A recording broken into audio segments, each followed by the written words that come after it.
চলো শুরু করা যাক আজকের ভিডিও। ভাই ও বোনেরা, একটি মাস আমাদের দরজায় কড়া নাড়ছে। একটি মাস যার প্রতিটি মুহূর্ত রহমতে ভরা। একটি মাস যার প্রতিটি রাত ক্ষমার দরজা খুলে দেয়। এই মাস পবিত্র রমজান। রমজান শুধু রোজা রাখার মাস নয়, এটি আত্মশুদ্ধিও মাস, এটি গুনাহ মাফের মাস, এটি আল্লাহর নৈকট্য লাভের মাস।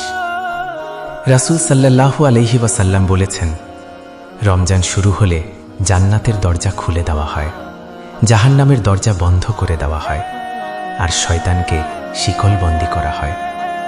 ভাবুন তো, এমন সুযোগ আমরা বছরে মাত্র একবার পাই। এই মাসে একটি ফরজ আমলের সওয়াব ৭০ গুণ পর্যন্ত বৃদ্ধি করা হয়। একটি নফল আমল ফরজের সমান সওয়াব পায়। রমজান আমাদের ক্ষুধা ও তৃষ্ণার শিক্ষা দেয় না শুধু, এটি শেখায় ধৈর্য, শেখায় আত্মসংযম, শেখায় দরিদ্রের কষ্ট অনুভব করতে। যখন আমরা ইফতারের সময় পানি হাতে নিই, ভাবুন সেই মানুষদের কথা যারা প্রতিদিন ক্ষুধার্ত অবস্থায় ঘুমায়। রমজান আমাদের হৃদয়কে নরম করে, মানুষের প্রতি দয়া বাড়ায় এবং আল্লাহর দিকে ফিরে যেতে শেখায়। ভাই ও বোনেরা, কত রমজান আমাদের জীবন থেকে চলে গেছে, কিন্তু আমরা বদলাইনি। এই রমজান কি আমাদের শেষ রমজান? আমরা কেউ জানি না। তাই আসুন এই রমজানকে জীবনের মোড় ঘোরানোর মাস বানাই। নামাজ ঠিক করি, কোরআন পড়া শুরু করি, গীবত ছেড়ে দিই, হারাম থেকে নিজেকে বাঁচাই, আর আল্লাহর কাছে কাঁদি।